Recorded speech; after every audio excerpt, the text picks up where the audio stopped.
Salut tout le monde, bienvenue dans cette nouvelle vidéo YouTube. Alors je suis super contente de vous parler aujourd'hui parce que je vais vous donner les 20 meilleurs conseils du livre Mémoire d'écriture de Stephen King. Ce livre ne se présente plus, je pense que c'est le b.a.-ba de tout écrivain qui commence. En tout cas, si tu ne l'as pas lu, je te conseille d'aller le lire. Le truc avec ce livre, c'est que c'est entre l'autobiographie et le livre tuto, le livre où l'écrivain devenu, entre guillemets, livre ses secrets à l'écrivain en devenir. Et le truc avec ça, c'est que c'est difficile d'extirper parfois les secrets, les pépites qui s'y trouvent. Donc, moi, ce que j'ai fait, c'est que, vu que j'ai lu ce livre au moins 4 fois, je vais te livrer les 20 meilleurs conseils, les conseils qui m'ont aidé à écrire aujourd'hui, tels que, au niveau où j'en suis aujourd'hui. Donc, concrètement, j'espère que ça va t'aider. Je me suis lancée pour défi de faire cette vidéo en 10 minutes. Donc, je t'assure que les conseils, ils sont géniaux. Il n'y a pas besoin d'épiloguer longtemps. Malheureusement, je ne vais pas donner comment dire? Je ne vais pas donner mon expérience personnelle par rapport à ces conseils-là. Je vais juste te donner pourquoi ce conseil est important et un petit peu ce que j'en pense. Et avant tout, si tu ne me connais pas, je m'appelle Priska, je suis coach en écriture. Mon but, mon rôle, c'est d'accompagner les auteurs débutants à écrire leur premier roman, à m'assurer qu'ils soient bons, cohérents, captivants, mais surtout à les garder motivés sur le long terme, parce qu'il suffit d'un simple blocage pour parfois rester bloqué des mois sur son écrit, parce qu'on n'a pas la bonne façon de faire, parce qu'on ne connaît pas le processus, qu'on n'a aucune technique d'écriture concrète pour pouvoir écrire le livre avec notre point de vue d'auteur. On n'arrive pas à trouver de routine ou ce genre de choses. Donc concrètement, moi, mon but, c'est d'aller déceler le pourquoi tu bloques et de te débloquer pour te permettre de rester motivé, de te donner les outils pour comprendre le processus pour écrire ton roman. En fait, c'est à ça que je sers concrètement. Donc, si tu ne connaissais pas cette chaîne et si tu apprécies mes services, eh bien, je t'invite à la liker. Non, c'est la vidéo que tu vas liker. Moi, tu vas juste t'abonner à la chaîne, ça va déjà être bien. Et puis, active les notifications pour être averti de mes prochaines vidéos.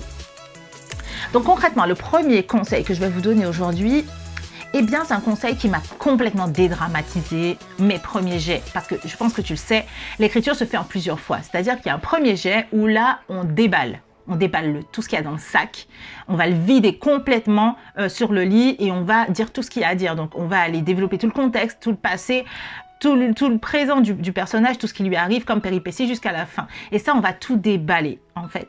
Ensuite, il y aura un deuxième jet où là, on va revenir là-dessus et on va retravailler cet écrit qui est complètement imparfait. Et ensuite, il y aura la correction orthographique, etc. Et enfin, la soumission du manuscrit aux maisons d'édition ou tout simplement l'auto-édition si tu choisis l'auto-édition. Dans tous les cas, Stephen King, lui, ce qui m'a permis de dédramatiser, c'est le fait que le premier jet soit toujours trop long. Et c'est normal qu'il soit trop long. Donc ce premier conseil, c'est normal que ce soit trop long. Dans son roman, Stephen King nous explique qu'un éditeur avec lequel il a travaillé lui a expliqué tout simplement que c'est normal que ce soit trop long. Parce que la première fois qu'on écrit, on se raconte l'histoire à soi-même. On se raconte qui sont les personnages, leur passé, leurs réactions. Parfois, on va expliquer concrètement pendant que l'action se passe pourquoi le personnage a surréagi. Ça, c'est mauvais pour le livre final, mais c'est très bon pour le premier jet. Parce qu'il faut qu'on puisse connecter avec le personnage, connecter avec les idées qu'on a pour pouvoir faire une histoire qui soit intéressante. Une fois que une fois qu'on aura retravaillé ce premier jet, ça donnera un manuscrit beaucoup plus concret. Mais pour le moment, le premier jet, c'est normal qu'il soit brouillon, c'est normal qu'il y ait trop d'informations. C'est pour ça que je vous dis souvent, ne vous fiez pas à ce qui est, même dans ma propre chaîne YouTube.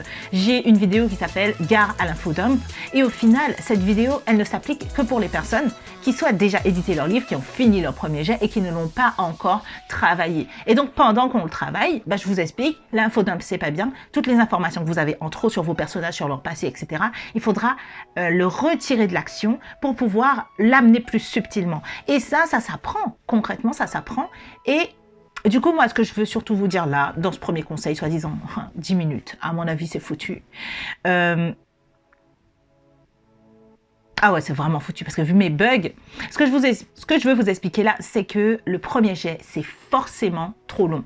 Donc, arrêtez de culpabiliser. C'est long, il y a de l'infodump, il y a ci, il y a ça. Vous pétez pas la tête là-dessus. C'est normal qu'il y ait de l'infodump lors du premier jet. La deuxième chose que Stephen King m'a appris, c'est qu'il ne faut pas que j'ai peur de la critique. Autant des bêta-lecteurs que des haters. Alors, autant sur ma chaîne YouTube qu'ailleurs, j'ai des haters, des personnes qui n'aiment pas ce que j'écris. Il m'est déjà arrivé d'écrire des textes, comment dire, des one-shots sur un exercice, un atelier d'écriture, et de me rendre compte qu'il y a des gens qui me disent « Mais c'est dégueulasse ce que tu as écrit, oh, Burk !» Alors que derrière, il y avait toujours quelqu'un qui me disait « Waouh, tu as osé écrire ça, quoi, j'aurais jamais osé. » Et ça, en fait, c'est deux avis complètement ambivalents, et pourtant, nous, on a tendance à se concentrer sur la mauvaise critique, finalement, la personne qui va venir dire c'est de la merde. En fait, ne vous souciez pas du qu'en dira-t-on, écrivez. Il y aura toujours quelqu'un qui va venir vous dire ce que tu dis c'est raciste, ce que tu dis c'est pas bon, ce que tu dis c'est homophobe, ce que tu dis c'est discriminant. C'est discriminant d'écrire, ce sera forcément discriminant. Parce que quand on prend le point de vue d'un personnage, il y a forcément un moment donné où il y a quelque chose de discriminant qu'il va dire. Même moi, en tant que femme noire, je suis capable de dire quelque chose de discriminant sur les blancs. Alors qu'en fait, je m'estime.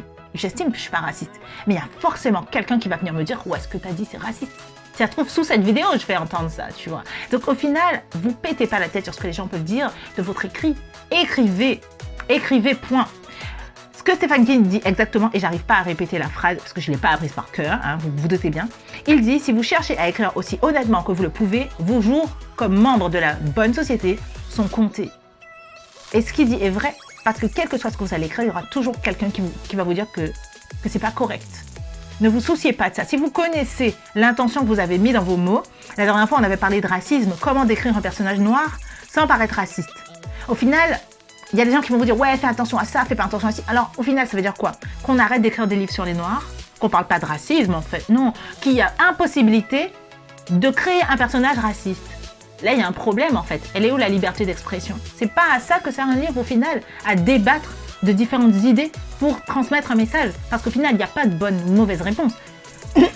Moi, ce que je vais vous demander en tant qu'auteur, quel que soit ce que vous écrivez, c'est d'être gris. C'est-à-dire d'essayer au maximum de vous placer comme la balle au centre. En gros, regardez un raciste, essayez de comprendre pourquoi il l'est. Ça peut être intéressant. Ça peut être un point de vue intéressant. Et qu'importe ce que les gens vous diront, ils vous diront peut-être que vous êtes raciste et que vous défendez les racistes. Moi, je verrai que vous ne l'êtes pas. Parce qu'en fonction de la façon dont vous allez développer votre livre, je verrai sur le long terme que vous n'êtes pas raciste, que vous êtes juste en train de raconter le point de vue d'un raciste. Et ça c'est un livre intéressant. Donc, quel que soit ce que vous voulez écrire, quand vous serez authentique, et plus vous serez authentique, plus les gens qui critiqueront ce que vous faites. Donc, ne vous souciez pas du qu'en dira-t-on. La troisième chose que Stephen King nous dit, c'est d'avoir confiance en soi. Parce que le doute c'est presque l'alter ego de l'écrivain. Tout bon écrivain que je connais a des doutes, mais des doutes qui peuvent l'empêcher d'écrire, jusqu'à l'empêcher de vouloir être édité, de vouloir être célèbre. Parce que cette personne doute tellement d'elle-même qu'elle se dit « je ne suis pas suffisamment méritante pour être éditée ». En tout cas, moi, ce que je sais, c'est que le doute de notre talent fait qu'on écrit de la merde et qu'on se flagelle avec. Dans le sens où on écrit de la merde, on dit « Oh putain, c'est de la merde, putain, j'ai pas de talent ». Et là, on se bloque des jours, des semaines, des mois, parce qu'on se dit « Ouais, on n'a pas de talent ». Je vais vous montrer c'est quoi pas. Pour moi, c'est même pas que je vais vous montrer, ça se dit pas ça. En fait, ce que j'essaie de vous dire, c'est que concrètement, si vous n'aviez pas de talent, vous ne seriez pas en train de vous demander si vous avez du talent. Ça veut dire que déjà, vous reconnaissez que vous n'en avez pas autant que vous voudriez. Ayez confiance en vous. Vous avez raison. Peut-être que ce que vous avez fait là, tout de suite, c'est nul. Concrètement, je ne vais pas vous mentir. C'est peut-être très nul. Mais peut-être aussi que c'est juste maintenant, tout de suite, que c'est nul. Et qu'en retravaillant, ça deviendra bien. Parce que concrètement, on s'imagine dans notre tête d'écrivains novices que l'écriture, c'est genre une vague d'inspiration comme ça. On écrit un livre d'une traite et c'est beau tout le temps, c'est magnifique. La plume, elle est waouh. Et en fait, c'est faux. La plupart du temps, quand j'écris, je me tape la tête sur les murs parce que je me dis, putain, comment je vais écrire cette scène? Je n'y arrive pas. Comment je vais faire? What the fuck? Et au final, parfois, j'écris de la merde totale. Et là, à la fin, je me dis, c'est de la merde. Est-ce que ça veut dire que j'ai pas de talent? Absolument pas. Ça veut juste dire que là, ce passage mérite d'être travaillé. Mérite d'être travaillé peut-être même plusieurs fois. Donc je le laisse là où il se trouve. J'ai craché quelque chose, c'est important. Maintenant, je vais continuer mon histoire jusqu'à la fin. Et là, quand j'aurai fini, là, je vais venir sur ce morceau-là et je vais lui dire, écoute, gars, toi et moi, on va parler, on va se retravailler tous les deux et ça va aller. Est-ce que ça veut dire que j'ai pas de talent? Absolument pas. Donc, ayez confiance en vous parce que plus vous allez douter de vous, plus vous allez vous bloquer, plus vous allez prendre du temps avec votre roman. Je suis déjà à 12 minutes, je suis à 3 conseils. Je sens que ça va être la merde. Conseil numéro 4, et ça c'est un conseil, je devrais en faire une vidéo à elle toute seule. Ne vous en voulez pas si vous copiez. Alors Stephen King, je vous avoue, il a une vision très particulière. Parce que pour lui, par exemple, on peut prendre n'importe quelle idée. 2 auteurs avec le même thème n'écriront jamais la même chose. Même si à peu près les mêmes personnages, à peu près plein de choses en fait. Si je vous dis écrivez-moi un homme sur un vélo, il y en a qui vont l'écrire sous la pluie, il y en a qui vont l'écrire au bord d'une falaise, il y en a qui vont l'écrire dans l'eau, enfin j'en sais rien, mais il y aura toujours quelque chose de différent. Est-ce que je suis d'accord avec ça? Franchement, c'est un sujet, c'est même pas un sujet sensible, j'ai pas peur d'en parler avec vous, mais je peux qu'être d'accord en fait. Parce que concrètement, on est tous faits du même bois en tant qu'écrivain, on est inspiré par les mêmes choses. Et même quand on ne veut pas copier, eh bien, il y a un phénomène qui s'appelle la cryptomnésie. Il s'agit d'un genre de truc qui te fait copier sans être conscient que tu as copié. Donc du coup, tu passes ton temps à écrire et puis finalement, un jour, tu te rends compte qu'en fait, tu avais déjà lu ça quelque part. Et tu sais pas où. Et puis finalement, tu retrouves parce qu'il y a quelqu'un qui vient te dire « Ouais, ça me fait penser à ça. » Et là, tu te dis « Ok. » J'avais pas réalisé que j'avais copié cette idée. Ça m'est arrivé avec, par exemple, Carrie de Stephen King. Et quand ça m'est arrivé, je vous assure, je restais bloquée pendant X temps parce que, franchement, j'ai eu tellement de blocages dans ma vie d'écrivain, c'est incroyable. Mais au final, je suis restée bloquée pendant plusieurs mois, voire plusieurs années, parce que je culpabilisais que mon personnage ressemble à Carrie. Alors qu'en fait, c'était pas du tout la même histoire quand on y regarde bien. C'est juste qu'elle avait des super pouvoirs, mais derrière, elle ne faisait pas la même chose avec. Ouais, vous me direz. Voilà, dans tous les cas, c'était le meilleur conseil qui pour moi a débloqué justement cette situation où je me suis dit ok, c'est pas grave en fait. Maintenant que je sais que ça ressemble à Carrie, comment est-ce que je fais pour m'en différencier? C'est ça la vraie réponse.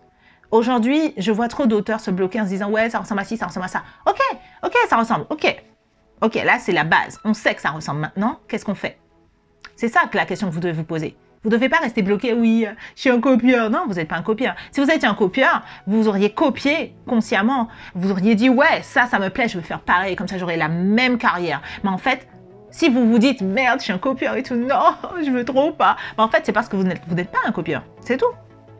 Donc, la 5e chose que Stephen King nous a dit, et moi je trouve que ça a été intéressant pour moi, surtout bizarrement, dans un autre domaine qui est la chaîne YouTube, il disait... Écrire rend heureux, rien de plus. Donc en gros, il dit, Stephen King, d'écrire pour être heureux. Pas d'écrire pour être célèbre, pas d'écrire pour avoir de l'argent, pas d'écrire pour devenir the mayor, je ne sais quoi, of world. C'est pas le but. Le but, c'est de faire un truc qui nous botte, quoi. C'est un truc où tu te réveilles la nuit parce que ça t'appelle, en fait. Concrètement, si tu le fais pour autre chose que ça, tu seras déçu. Parce que tu n'auras pas forcément la carrière que tu veux. Parce que tu n'auras pas les résultats que tu veux au moment où tu les veux. Parce que ton texte va te décevoir. Et à chaque fois que tu vas échouer dans le fait de réussir à écrire ton livre, à chaque fois tu vas échouer doublement parce que tu pensais que ça allait t'apporter, par exemple, de l'argent, de la célébrité ou autre. Et au final, tu vas te décourager et tu vas arrêter d'écrire. Conseil numéro 6, soignez l'introduction. Stephen King nous dit que la première ligne doit nous dire « Viens me lire ». Je suis d'accord avec lui et en même temps, je ne suis pas d'accord avec lui. Alors ce conseil, au début, j'étais forcément d'accord. Donc, je vous assure, j'ai passé des mois et des mois à modifier quasi tous les jours la phrase d'introduction de mon livre. Et oui, c'est vrai, parfois ça fonctionne très bien. Par exemple, le livre d'Albert Camus qui commence par « Aujourd'hui, maman est morte » ou c'était « Peut-être hier », je crois que c'était ça.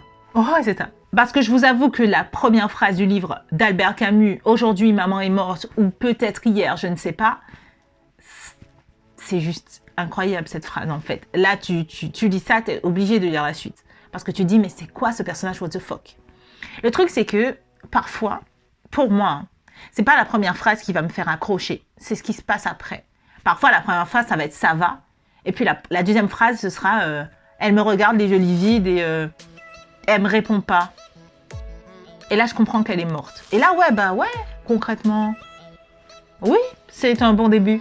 Est-ce que c'est la première phrase qui a fait quelque chose? Non. Mais par contre, la première phrase associée à la suite, ouais. Conseil numéro 7, écrire un mot à la fois.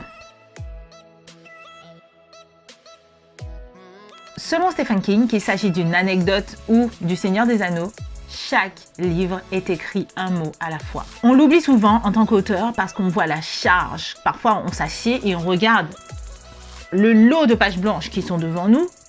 On sait à peu près, je dis bien à peu près, à combien de mots s'élève un livre. Mais on se dit, mais en fait, il me reste du boulot.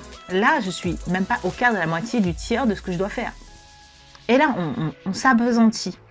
Et là, pour le coup, ça, c'est dangereux. Parce que on se bloque. Encore une fois, c'est toujours une question de blocage. Hein. Mais au final, on oublie qu'en fait, chaque mot compte. On oublie que parfois, un simple paragraphe répété sur une semaine, ça peut faire un chapitre entier. Ça peut même faire plus que ça. Moi, ma méthode avec mes élèves, c'est simple. C'est la méthode 15 minutes par jour. Parce que moi, mes élèves, c'est des femmes. C'est des femmes comme moi, qui ont des enfants, qui ont un mari, qui ont un travail à côté. Enfin, moi, avant, j'avais un travail. Aujourd'hui, je suis coach à temps plein.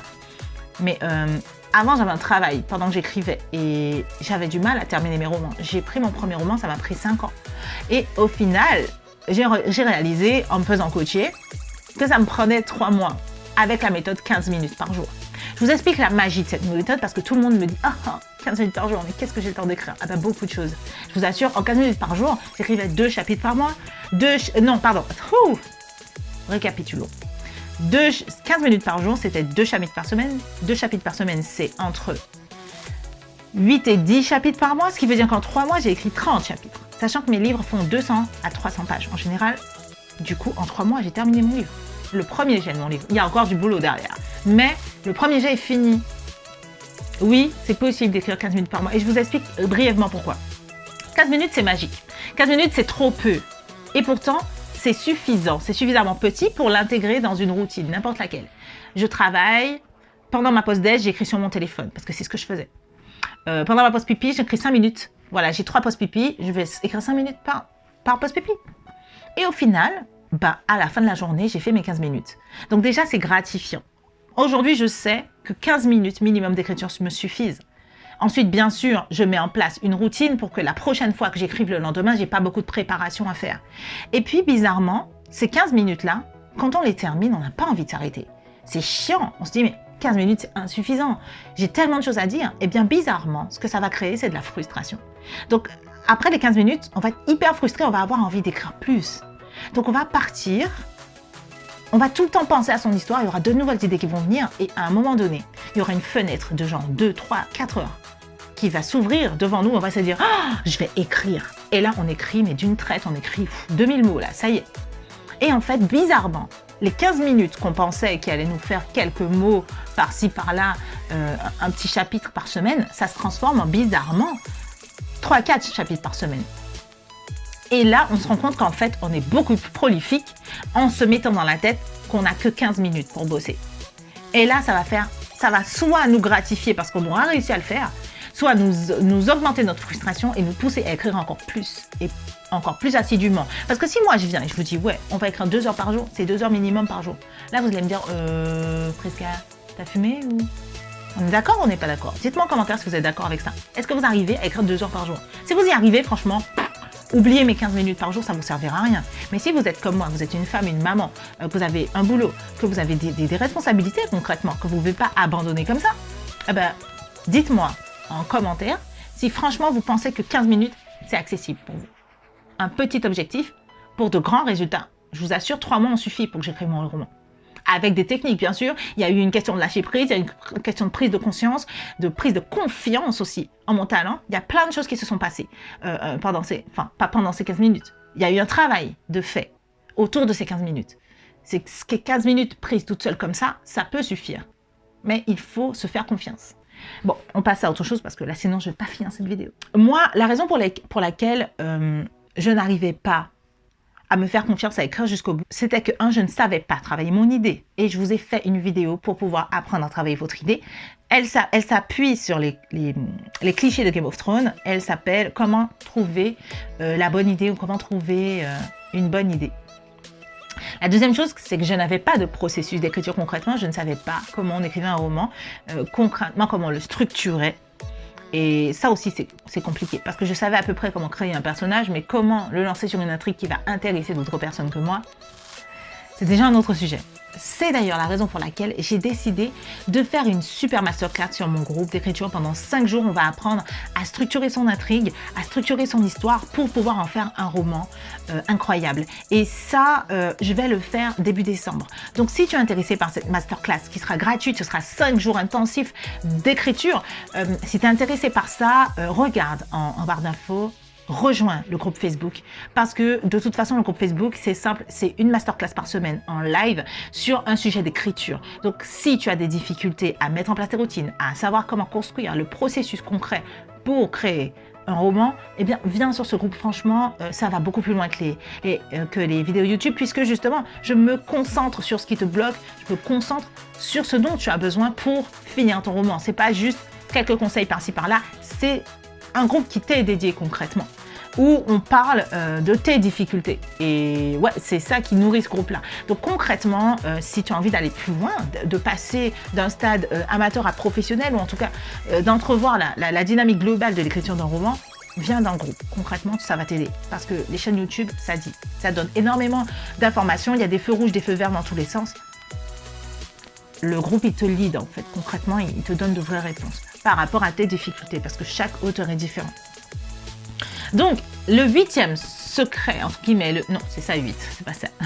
Le 8e truc que Stephen King dit, la 8e clé qu'il dit, c'est d'utiliser la voix active et non pas la passive. Alors là, on est plutôt dans un conseil vis-à-vis du style d'écriture, vis-à-vis de la plume. Donc, en fait, il nous dit tout simplement que la voix passive, donc vous savez un peu ce que c'est quoi la voix passive par exemple, au lieu de dire « j'ai mangé », c'est « le repas a été mangé », de prendre l'objet comme si c'était le sujet. Et ça pose problème, parce que le lecteur aura l'impression qu'en fait vous êtes un auteur qui ne s'assume pas, qui dit des choses, histoire de les dire, et qui n'est pas derrière en fait ce qu'il est en train de dire, qui n'est pas solide. Et donc tout le temps, il aura l'impression que vous êtes là au ralenti, ouais, le repas fut mangé par un tel. Alors certes, ça peut faire vraiment très beau, très poétique. Peut-être que même avec un contexte approprié, ça peut passer quelquefois. Mais tout le roman écrit de cette façon, c'est pas possible. De la même façon que je vous dirais toujours d'essayer de trouver le verbe qui va le mieux exprimer ce que vous essayez de dire, plutôt que d'essayer de trouver des adjectifs. Mais bon, ça c'est déjà un autre sujet. Ah ben justement, le 9e secret de Stephen King, c'est d'éviter les adverbes. Je dirais même d'éviter les adverbes et les adjectifs à tout va. Alors les adjectifs, c'est important. Les adverbes, ça l'est moins. Stephen King dit la phrase précise, l'adverbe n'est pas ton ami. Alors je ne pourrais pas être plus d'accord. En fait, on s'en rend pas compte. Mais dire lentement, doucement, méticuleusement, délicatement, ça m'énerve. En fait, c'est agaçant. Ça devient vraiment agaçant. Parce qu'on a l'impression que les personnages, ils sont là et tout ce qu'ils font, tu vois, c'est... Oh, comme ça. Et ça... C'est agaçant, la vérité. Franchement, faites pas ça. Évitez les adverbes au maximum. Vaut mieux dire qu'il faisait attention à ce qu'il faisait et que du coup, il prenait son temps. Vraiment, vaut mieux dire ça. Même si ça prend plus de mots. Parce que dire lentement, méticuleusement... En fait, le pire, c'est que les gens qui utilisent ce mot, je ne sais pas pourquoi, ils l'utilisent 1000 fois. Genre, une fois, ils vont dire, ouais, il l'a utilisé lentement. Ils vont dire ensuite qu'il l'a ramené vers lui délicatement et qu'il a ouvert le bouchon, genre, doucement. Non, faites pas ça. Non, arrêtez tout de suite. Non, mais franchement, si j'en vois un seul qui le fait... Bref. Alors,